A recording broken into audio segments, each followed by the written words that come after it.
How's it going, everyone? JiraiyaGaming here. Welcome back to episode number 53 of my Jiraiya's Topic Wednesdays. And of course, guys, from the thumbnails, you guys know exactly what I'm going to be talking about. Maybe a bit of a controversial one. Nevertheless, I'd love to get you guys' thoughts and opinion. I'd love to know what you guys are. And of course, I'll be giving you guys my thoughts and opinion. And of course, what I am. Obviously, from my religious background, and I've stated before, I am pro-life. And of course, from the thumbnail, we're going to be talking about, of course, abortions. Now, obviously, abortion has always been a big issue in America, especially when it comes to politics. And people in general just want to have the option to do so whenever they want to. And of course, people wanting that option to not be on the table because they're pro-life.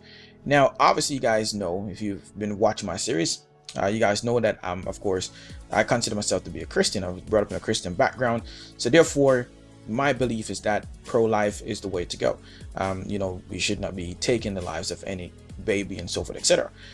But I think as an individual, the older you get, you kind of rethink these things, and some people change their perspective on it, and some people may even get even stricter. Now, in my opinion, I'm pro-life, like I just stated, and of course I think that's based on my religious background, in my opinion. And I think, however, there are some instances where I think the female should have the choice to choose if they want to go through with an abortion. Now hear me out. Why is it okay, or why would we as individuals think, or as a pro-life person think, that it's okay for a woman to be raped by someone and get, maybe for somehow or some reason, find out who the person is, the person get locked up, go to jail, whatever the case may be, or never even find out who that person is, and she somehow gets pregnant? Is she supposed to have that baby and grow that baby up? Obviously, that would be her decision. I believe there's cases where, that has happened and they have gone to have the baby, and in most cases, they're going to, of course, have an abortion. I'm a bit mixed on this issue because I feel like that's a really good situation where the decision should be solely left on not the government, not me as an individual that is a pro-life, but on that individual person, that individual woman that was raped. She was the one that went to the dramatic issue, the dramatic, devastating incident that happened where she gets raped and a baby is birthed from it, or a baby was developed during that whole process.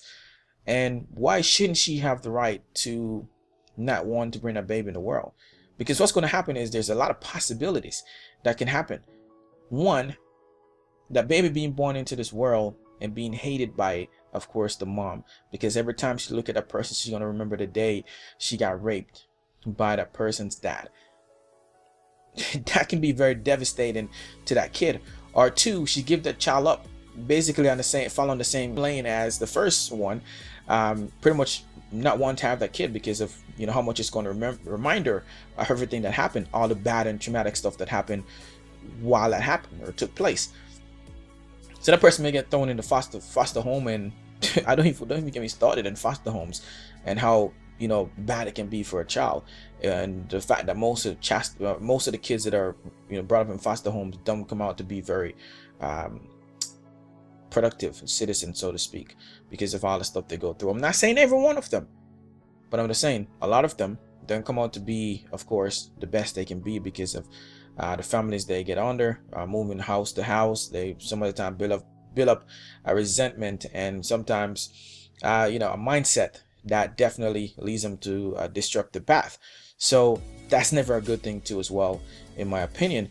And overall, just the child not getting the care that they should, the parents is always going to be holding back that love for that child because of what happened. I mean, we can see it now with a lot of women resenting their child because the husband may leave, or the husband may have been cheating on them, and you can see what they do to those kids. Now imagine something dramatic as that is being raped, and that kid being born from it. Can you imagine how devastating that would be for that woman to see that kid and how devastating that would be for that child too as well. Not only is it devastating for her, but it's devastating for that child, because he's the one that's going to have to deal with the wrath of this woman.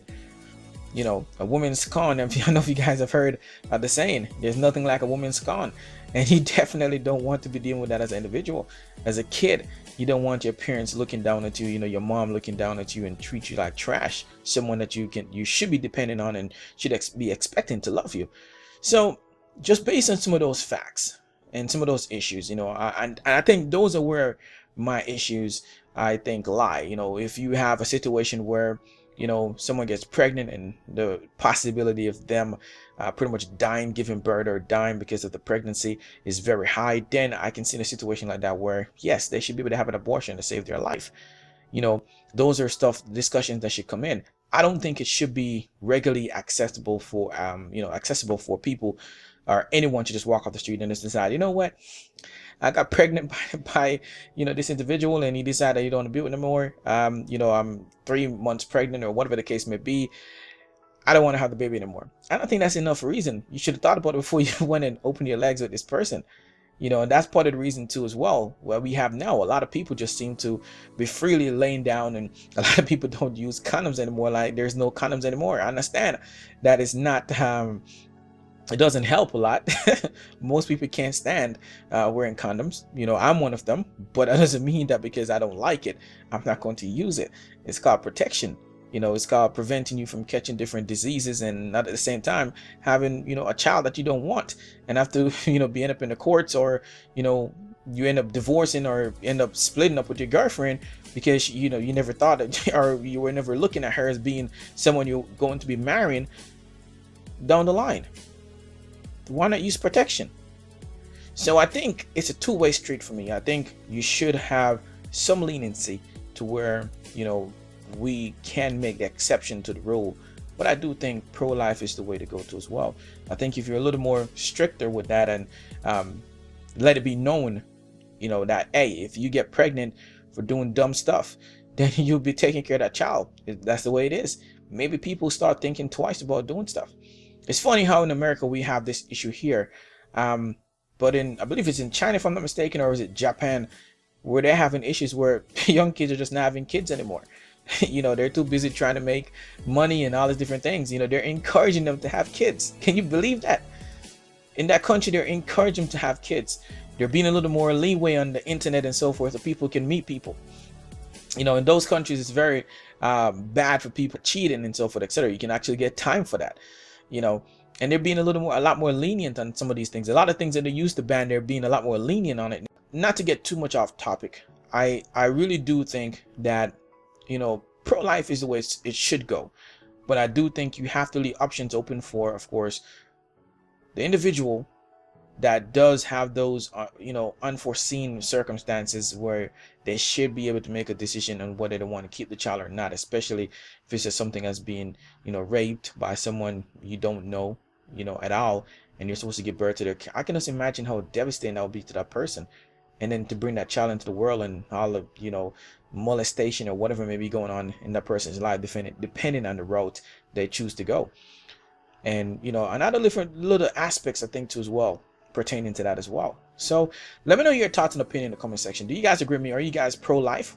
Are you guys for abortion? Let me know in the comment section your reasoning behind that as well. Again, this is not based on facts. I'm just kind of giving my 2 cents into what I feel about it and how I feel about the whole situation.